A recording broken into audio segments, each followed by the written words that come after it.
when it comes to the medical system, when it comes to your health care, your baby's health care. You really need to be an advocate for yourself. And I feel like I get moms, repeat moms, and they're like, I wish I was stronger the first time. I wish I advocated better for myself the first time. I really try with all the empowerment and speak up for yourself. This is your body. This is your birth. This is your experience. And then even later, this is your baby, being an advocate for your child, but just being a voice. Welcome to the Baby Sleep Connection, a podcast that explores baby sleep and more through the lens of attachment and development. I'm your host, Heather Boyd. I'm a mom of 3, an occupational therapist, and a certified infant and family sleep specialist. If you are a tired parent who wants to support your baby sleep holistically, keep listening as we delve into approaches that go well beyond the usual strategies of wake windows and bedtime routines. Your baby's sleep is connected with so much more. Welcome back to the Baby Sleep Connection podcast. I'm your host, Heather Boyd, and I'm excited with my guest today, Angela Sacco. She is the founder and owner of Between Mothers in St. Catharines, Ontario. And we get to have a nice chat today, Angela, not just about what Between Mothers is all about, but what you're all about, what your priorities are in supporting mothers.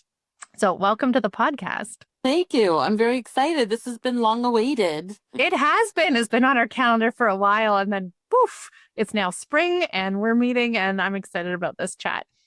Now, I'll preface this all by saying that, Angela, you were, and of course, the phone that never rings. That's all it is, ringing. I'll just unplug the phone. Just one sec. Okay. Thank goodness I have good editing.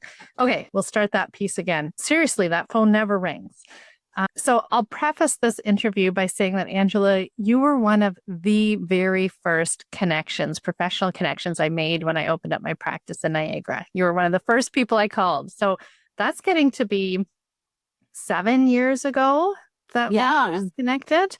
For sure. And I was so excited to find out about Between Mothers because it is a prenatal yoga studio that supports women through their pregnancy and after.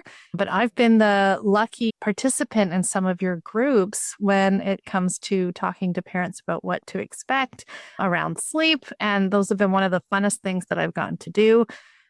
I know you do more than prenatal yoga at Between Mothers. Do you want to give us a sense of what is Between Mothers? So, yes, it is a yoga studio, but I like to say that it's basically teaching women how to have babies through the guise of yoga, really. So teaching how to give birth, positions, pushing, how to labor, giving them the labor tools through the guise of yoga. So it's so much more than just yoga. Then we carry on to postpartum and building that postpartum community, getting your moving again after you have the baby, and continuing on those mom connections postpartum as well. Lovely. And we're going to talk a bit more about connections too, but I want to talk about what you said about going through pregnancy and labor through the guise of yoga. I'm picturing that as being like the framework or the lens that you're looking at this through, and that it gives some form or structure in where to pay attention to make this transition easier and to help women be healthy moving through this stage. Right. I think one of my animals is trying to come in. So people sign up, they think it's just yoga. I try to inform people ahead of time that, because when they say, when should we start? And I'd be like, the sooner the better. There's so much to learn through the trimesters. And the more you do it, if you can get more than one, sometimes people can get 3 8-week sections in, then it just becomes second nature. The breathing, the using your sounds to cope with pain, contractions, the positions become second nature, learning how to push. The first time I teach them how to push, because there's actually a technique to pushing, they're like, oh my God, I don't think I can do it. And then you're like, okay, well, try sideline, try using this technique. And then it's like they have these aha moments. So the more they can do, the more the concept gets ingrained. Well, let's talk about sounds because that's something that I had never even considered until I did some deep dives when I was pregnant with my first about just how valuable the sounds, like the opening up of our throat. Speak to that, especially when I think about this lens that we're looking at this through yoga. Is so valuable back in the day. So I've been doing this now for like 22 years. And when I first started, people had maybe not done a yoga class or some sort of situation where they've done oming or chanting or making vocal sounds. And they would think that, okay, Angela, this is kind of hokey. But then when they'd send back their birth stories, they were like, okay, I thought in class that was kind of weird and hokey in class, but it really does work. So making those sounds has a couple factors. For one, it opens your throat. So when you're opening your throat, it actually keeps your vaginal throat open as well. So you can't clench, you can't resist your pelvic floor when you're making those beautiful sounds. And I teach it very simple. So it's not really chanting. We do vowel sounds. Happens to be my go-to sound. So it's also very relaxing. So the more you make a and that vibration through your body, a vibrating body is a really healthy, happy body. So I also encourage them to pick their favorite sound and do it while they're doing chores around the house and trying to go to sleep. Anytime they're in a stressful situation or they're dealing with tests or you get white coat hypertension, I'd be like, just channel in your sounds. And so it's relaxing, it's pain management. So the more you do it, the more frequency you do it, the deeper you do it. It also has a pain management component, keeping your pelvic floor open, keeping you focused and in control. It has so many benefits that, like, over the years, I've really moved more focus on it. And I find myself doing it when I'm in relaxed situations, and my husband will nudge me and he'll like, you're ooming. I'm like, no, I'm not.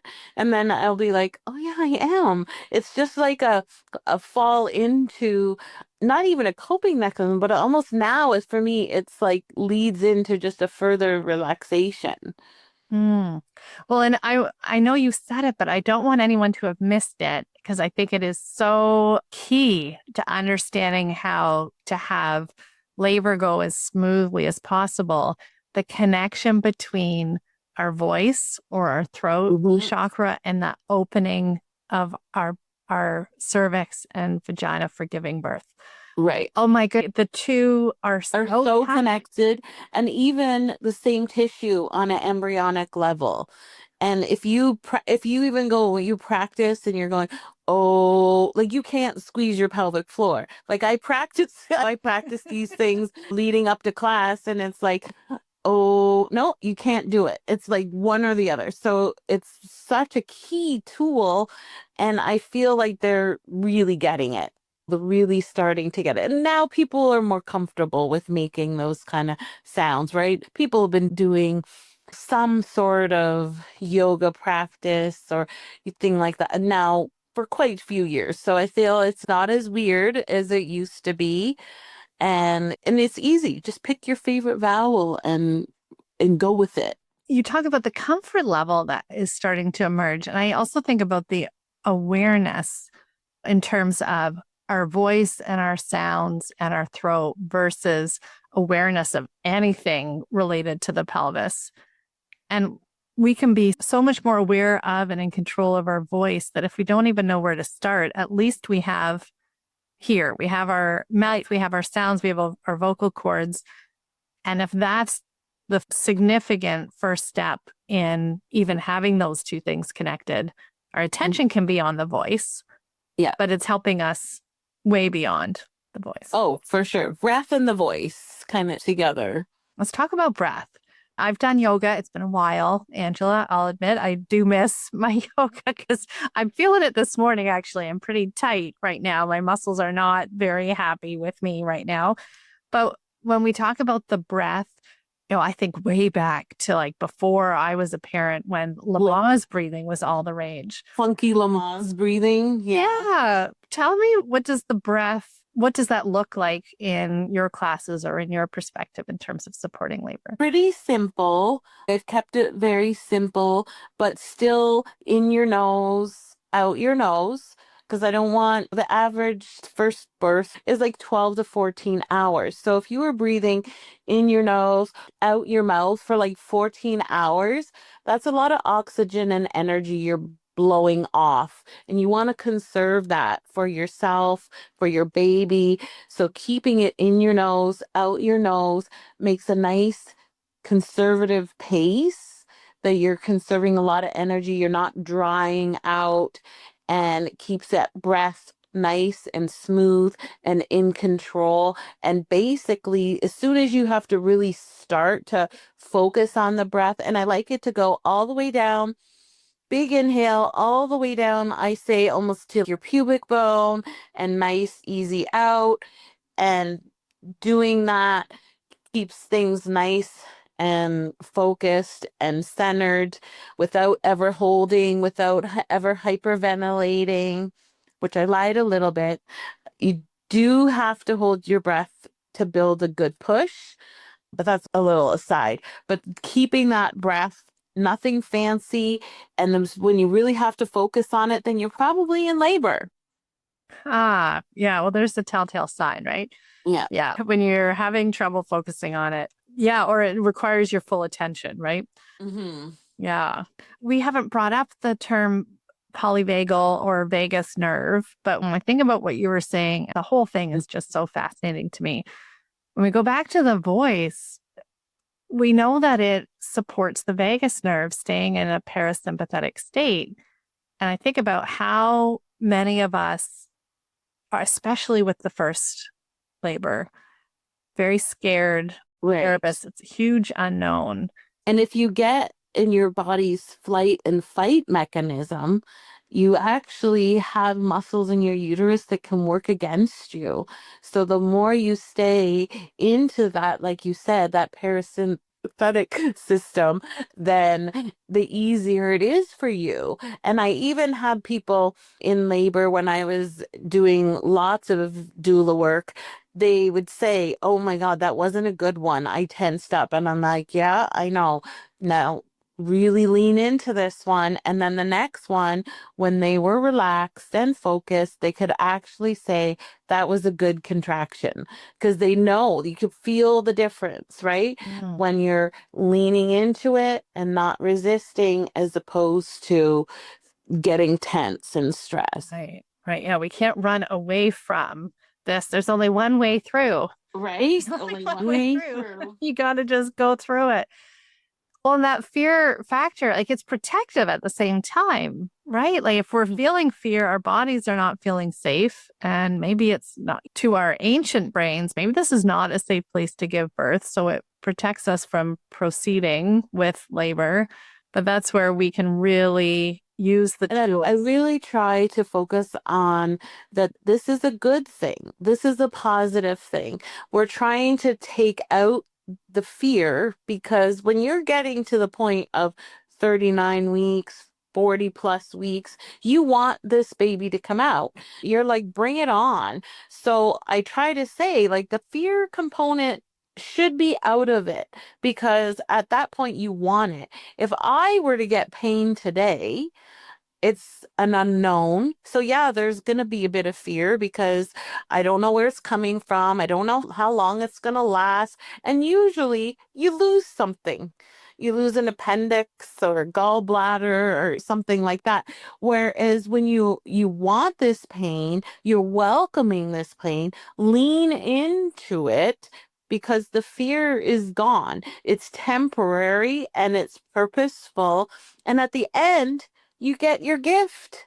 that you've been waiting for these 40 plus weeks. So I say, like, really think about the fear being removed from it. How much is visualizing part of this?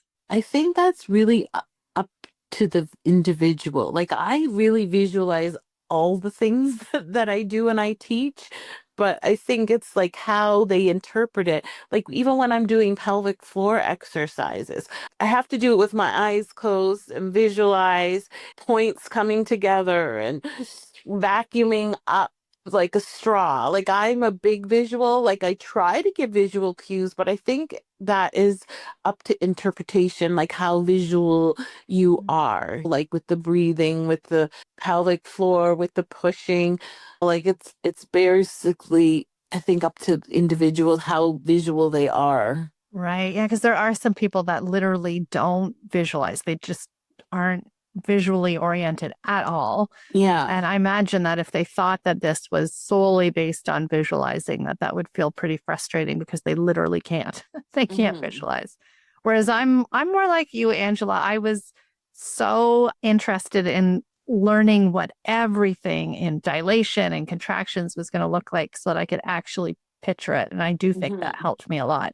I remember hearing the analogy of the cervix opening as being like a turtleneck going over your head. And I was like, oh, and I visualized that when I was in my first labor. I remember that one the most clearly because I had prepared so much more. I didn't have a toddler at home that was distracting my attention at that point. And I think it really helped me, that visualization piece. For sure.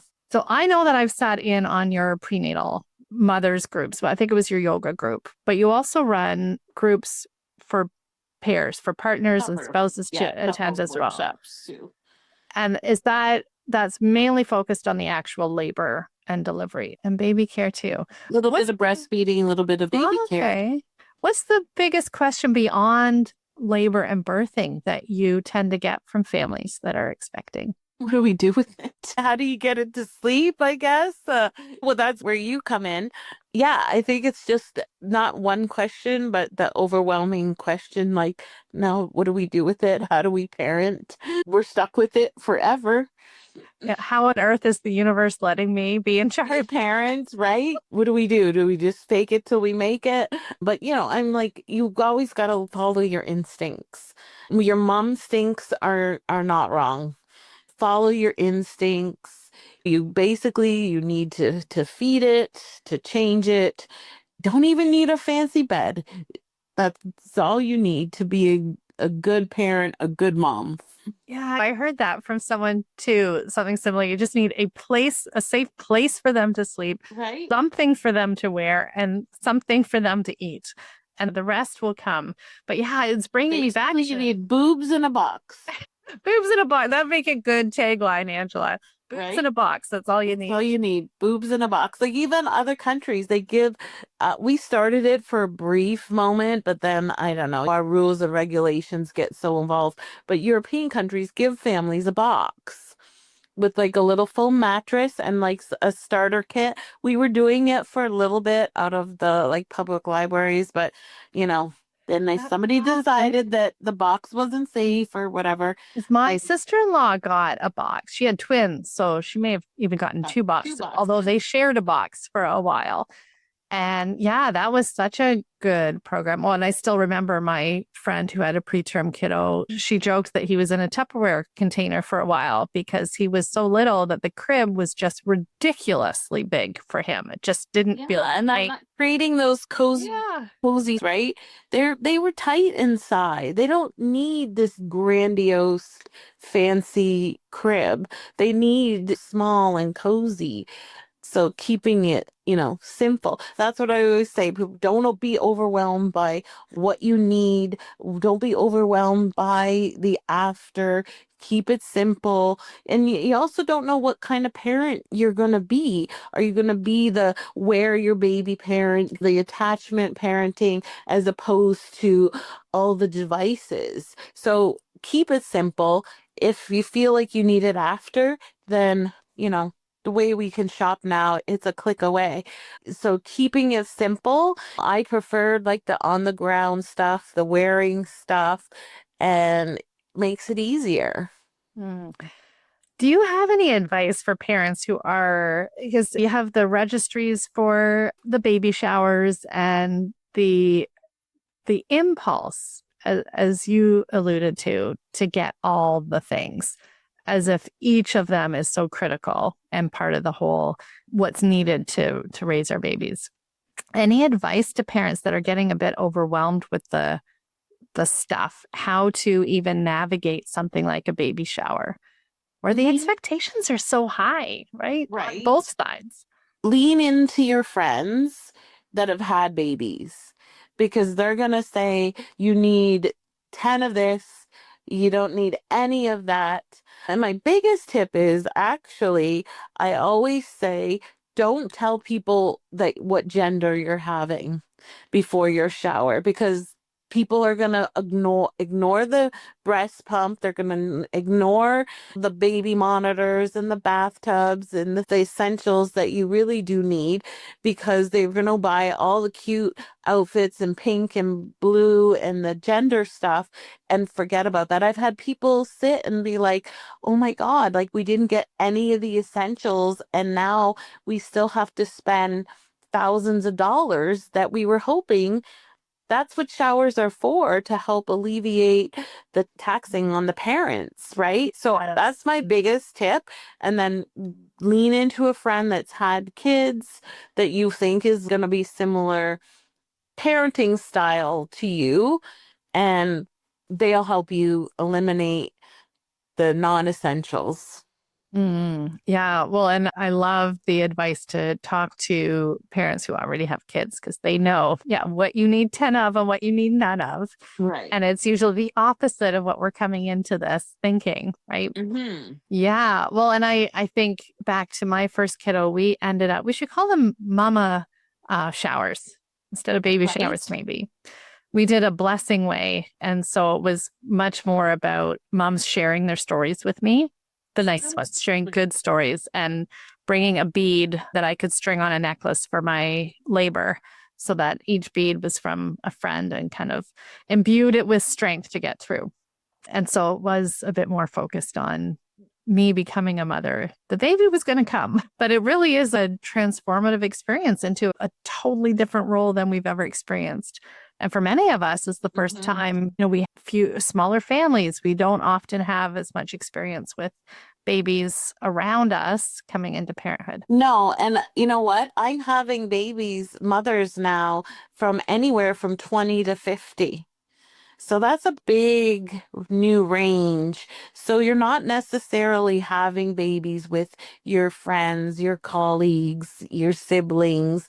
There's a big span now. So you definitely need to lean into community between mothers where everybody is in the same boat despite age. Yeah. Well, let's talk about community because before we pressed record, we were talking about just how important community is for getting through pregnancy, for that transition into motherhood, for parenting this little baby that's coming. Tell me more about your perspectives on the value and importance of community. I think this is super important as we start to focus and be more open and aware about mental health, and especially seeing us coming out of the pandemic. We really can't do this alone.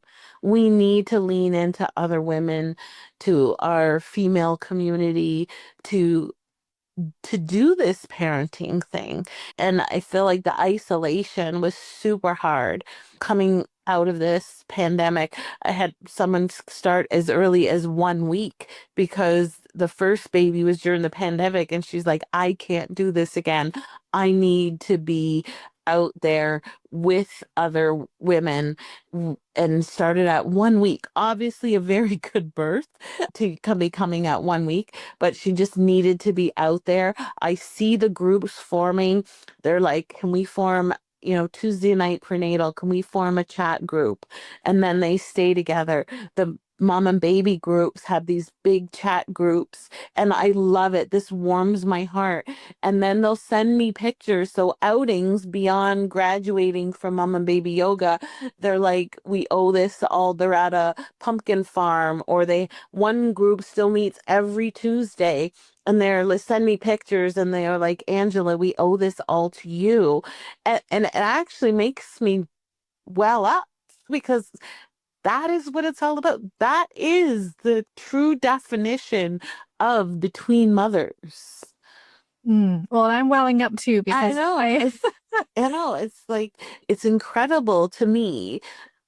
And I think that is like my biggest accomplishment, I would say, is seeing that time and time again. I still get together with some of the groups. My group, so Callie just turned 20. So, my groups that I formed from 20, so she's 20, but you're basically almost a year before when you start to prenatal yoga, still get together with some of my moms 20 years later. Now we're mostly drinking wine and the kids do their own thing, but the kids are still friends, the moms are still friends. And if I look back through all our parenting challenges and stages of the three-nager and teenager, we could not have done this without starting with our roots in prenatal and mom and baby. Yeah, well, and there's simultaneously this push in our culture to be so independent, but it's not in our nature. Our nature is No. to connect. Our nature is that we're social beings and that we actually are stronger when we are together. And the Stronger united, for doubts sure. we have just melt away. I think back to I wasn't even in Niagara when I became a mother. I was in Toronto, and I still remember that very first mom and baby yoga class that I went to because I was looking for community. I had no friends that had had babies, and I wanted to move my body too. I wanted to feel good postnatally and be able to move my body and get some strength. And I think back to just how fundamentally important. Like one mom in particular from that group, she was my like saving grace through that earlier period because she would be the one that had the coffee on in her apartment ready for me whenever I needed to drop by. It was like this bottomless cup. Her kiddo was a little bit older than mine. So like not much, a little bit older. So she felt like the wise, experienced parent that just was a little bit ahead of the parenting curve and could reassure me about things. And oh my goodness, I don't know where I would be if I didn't have that support early on. And we don't realize how forced independence is in North America. Because when I have other women from China and they're like, they are taken care of postpartum. Like the elders take care of them, take care of the baby. They're very pampered. And they come here and they're like, what do we do after we have the baby? And I'm like, well, to something to that could simulate that would be getting a postpartum doula, things like that, because really you are, here you go, take it home. You don't have all those supports. Many of the parents are still working, the grandparents are still working. So they see this big gap, Yeah. right? Where we're so like, here you go. You're on And your own. you're on your own. And they're like, that's not how it's done. So there is gaps in our society for sure. Hmm. Yeah. And when you are far away from family or family isn't available, yeah, doula would be the thing that is accessible and available to look into. Now, you still do doula work? I haven't been practicing since the pandemic, and in 2023 I had two knee replacements. So leading up to that, it was getting very painful. But now I'm like, well, this is kind of fun. I could be like text doula and like I could support from home. Love it. I love it. Something that you said triggered something that I wanted to ask you about, Angela, and is it slipping away? That sense of community and your comment about the experiences that families had through the pandemic, I was finding for a little bit, the further we got away from the lockdowns, what you've picked up on with second parents, like the second time around, it was kind of, in a lot of ways, a first for them. Because they didn't experience so much of what would have been a more typical experience had there not been a pandemic. So they felt like they were coming to me saying they feel like first time parents because they're sure through this particular. For sure. And it was what they would have expected the first time around and didn't get. Right. Yeah. Is there anything, Angela, and I know community is such a core piece to this, and it's not discussed enough, but is there anything else that you feel doesn't get enough airtime when it comes to this preparation of getting through and appreciating pregnancy and birthing and that postpartum early period? Being an advocate for yourself in when it comes to the medical system, when it comes to your health care, your baby's health care, you really need to be an advocate for yourself. And I feel like I get moms, repeat moms, and they're like, I wish I was stronger the first time. I wish I advocated better for myself the first time. I really try with all the empowerment and speak up for yourself. This is your body. This is your birth. This is your experience. And then even later, this is your baby, being an advocate for your child, but just being a voice. Like you, I still think some people, depending on how you were raised, is that in the mentality that you have to listen to what the doctor says first off, without any challenges, without any questioning. And then I have a list and a couple acronyms that I use for asking benefits, risks, alternatives. What if we do nothing? Like trying to be an advocate for yourself. And I don't mean like challenge, like balk the system and be unsafe, but like challenge why we were doing this. Why because you're 40 do you have to be induced early, or could we just do some monitoring and wait another week, or wait the weekend, let the full moon do its magic. Just always being an advocate for yourself. I know as people get older, as they get more pregnancies, more children, I think we get stronger, our voices get stronger, but really trying to instill that in the babies, in the baby moms. Yeah, well, and to what comes up for me as you're talking, and I think about that the first pregnancy I had and delivery, and then the second and the third, to also have grace with ourselves for how bloody hard it is to speak up, and that it's a real, like, significant personal growth thing that happens gradually. That sometimes we can be frustrated that we didn't speak up, but then the next time we have more, we know more, we have more wisdom, we have more confidence, and it becomes a totally different dynamic. And I was like very important, like having like a medical journal with you. We've been through some health crisis in our family, and I have a journal, and it's like this is where I write down the questions that leading into appointments, then I write down the answers and go over it. And then when you do that, the healthcare providers also take you more seriously and know that you've looked into this, you're approaching this with an educated background or resourceful background, and let's answer them. And I have one healthcare worker that, okay, let me do my spiel and then we'll go over your questions. And so I always say, have this little journal. I can even look back to the things I wrote from like when Callie was little, a baby, having all the little things documented. And then, yeah, like I said, moving through with our health crisis. And also important, maybe not ever go to an appointment alone. Because when you go to an appointment alone, say you are told something that goes a little bit sideways, the person it's affecting, and I've experienced this myself, your thoughts go 1,000 different ways, dark ways sometimes, but the other person can still be a little bit more rational and like, this is what I heard. This is how I interpreted this. Because you, being the person that is affecting me, like, okay, I'm dying. And but that's not what was said. But that's when it's related to you and you get emotional. You interpret things obviously a little more scary, whereas the other person can say a little bit more rational. Mm. And so going to appointments together, having your little documentation journal goes a long way. Hmm.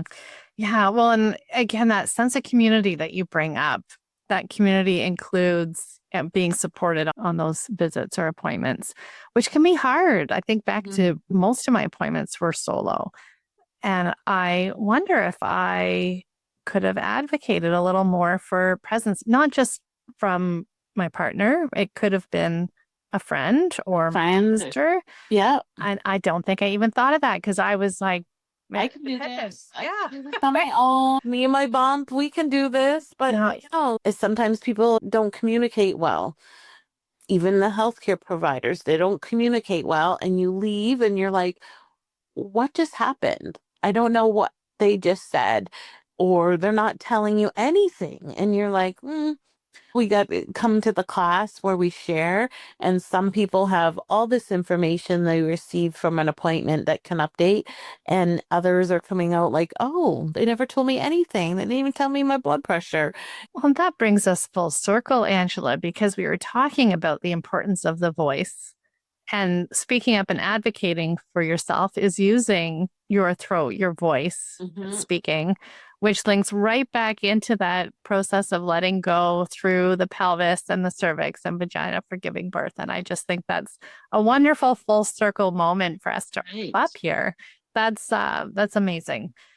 So I want to thank you, Angela, for being here. I know, again, you are one of my longest contacts and professional connections here in Niagara. So it feels extra special to get to talk with you today. Thank you. I feel the same. Lovely. Well, thank you again, Angela. Bye for now.